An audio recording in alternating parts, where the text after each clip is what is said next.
I think actually, if the Conservatives have to pick, the group they should really focus on are those don't knows. They were Conservative 2019. Now they're not sure. Now, that won't stop an election defeat, bringing that group back, but it will stop a 1997 style result. And that group basically want kind of just competent centre-right policies. Like, a lot of them are quite right-wing. They're just grumpy with what they see as the chaos of the past couple of years. So if I were advising Rishi, that's the group I'd tell him to go for.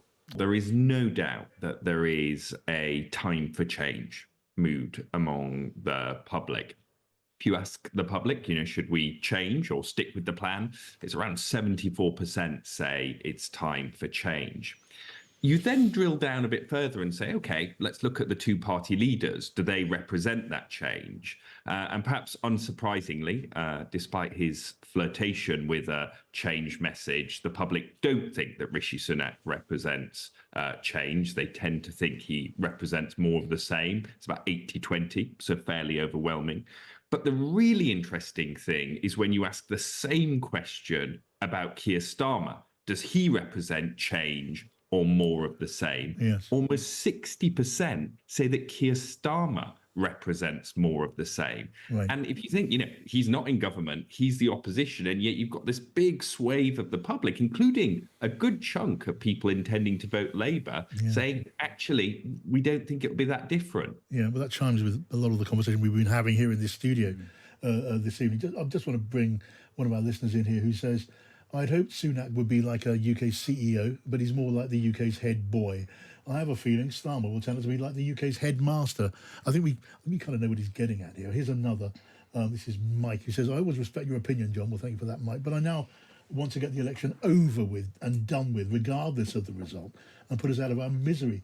This can't hold until November. Well, that's what you call disengagement and disillusionment. Luke, Labour's lead. We were talking.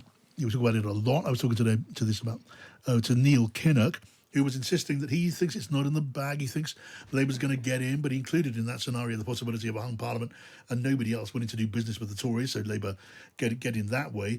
So he's not exactly bubbling with boisterous claims of triumph on election day. Maybe he's taking Peter Mandelson's advice, which is to just be careful about it. Don't look complacent, whatever else you do. But tell me, on the evidence and the data, Luke, how hard or soft is Labour's lead at the moment?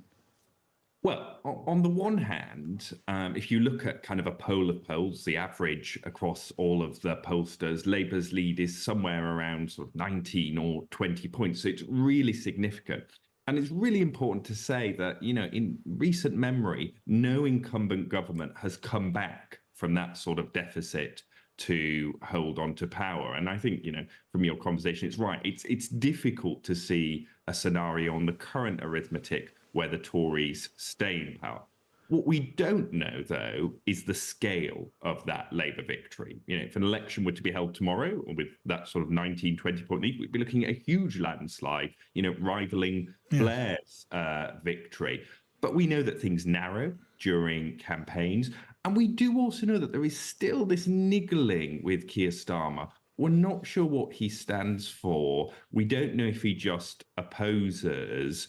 And we hear it time and time again in focus groups, that sense of, is he that different? You get this sense from both the numbers in the polls, but also the qual research in focus groups, that Labour really are winning by default. And it'll be interesting to see how much of that lead maintains during an election campaign. Right, winning by default. But of course, there are those on the Labour side who say winning is winning, and they'll take it by default if that's what's on offer. Hard to gauge how soft the lead is. You're saying strength in depth, maybe that's what counts in the end. What are you thinking, Adam? Well, Luke, usually when you've got elections where there are massive amounts of apathy, they are wide open for a kind of insurgent to come in from either left or right, or even through the centre, right, in terms of the French elections, 5-10 years ago. Are we seeing anything from Reform? My sense is that if Reform is led by Nigel Farage, that causes massive problems for the Tories, but not in their current incarnation. Do you think that apathy might lead to parties, I don't know, either Reform or the Greens on the left, picking up a whole bunch of votes they wouldn't have got otherwise? Yeah, it does look like the Greens and Reform are going to have a good election. They're both polling, higher than their predecessor parties, in the case of Reform UK, or in the case of the Greens, higher than they've polled previously. I think what we don't know yet, particularly about Reform UK, is how real their showing is. So we see them at about, we have them at 8%, but some people have them as high as 13% in the polls. But we've never seen that matched at a by-election or a local election. So I actually think next week's election in Wellingborough is going to be really important for testing out that thesis. Is there a rise in support for Reform UK, or actually is it slightly over-engaged people responding to polls? I think if they get less than 10% in Wellingborough, we should start to question how real that growth in the Reform vote is. Right, Rachel, you've been to Wellingborough. I have, and I was actually chatting to Ben Habib, the Deputy Reform Leader and the Reform candidate in Wellingborough today about exactly this, what would be a good result for them. And obviously he was circumspect about that. You can read my full report on Wellingborough later this week. But I think the sense that this is the big opportunity for the insurgent parties, particularly Reform on the right. Like, if they can't do it in this election, then they're really going to struggle. I think that's sort of widely accepted. I guess what I'd ask Luke is having looked at the data and look at where the criticisms of the leaders are, would your advice, if you were advising Rishi Sunak, and he'd probably be doing a lot better if you were, would your advice be to move further in the Reform direction and to try and not lose Conservative votes on the right, or to tack to the centre in a sort of more unifying message? Which way helps him minimise the damage?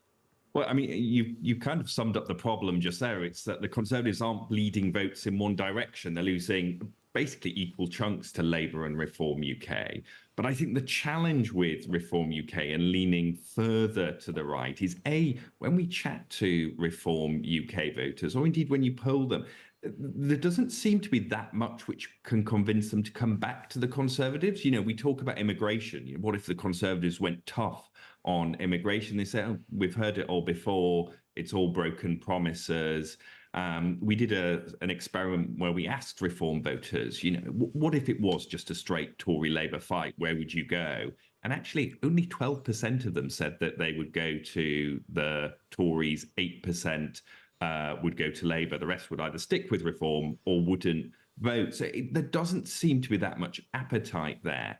And there is the risk that by tacking to the right, there are all of those seats that the Conservatives are facing a new challenge in the so-called blue wall in the south, that they open up a flank there. But I think actually, if the Conservatives have to pick, the group they should really focus on are those don't knows. They were Conservative 2019. Now they're not sure. Now, that won't stop an election defeat, bringing that group back, but it will stop a 1997 style result. And that group basically want kind of just competent centre-right policies. Like, a lot of them are quite right-wing. They're just grumpy with what they see as the chaos of the past couple of years. So if I were advising Rishi, that's the group I'd tell him to go for.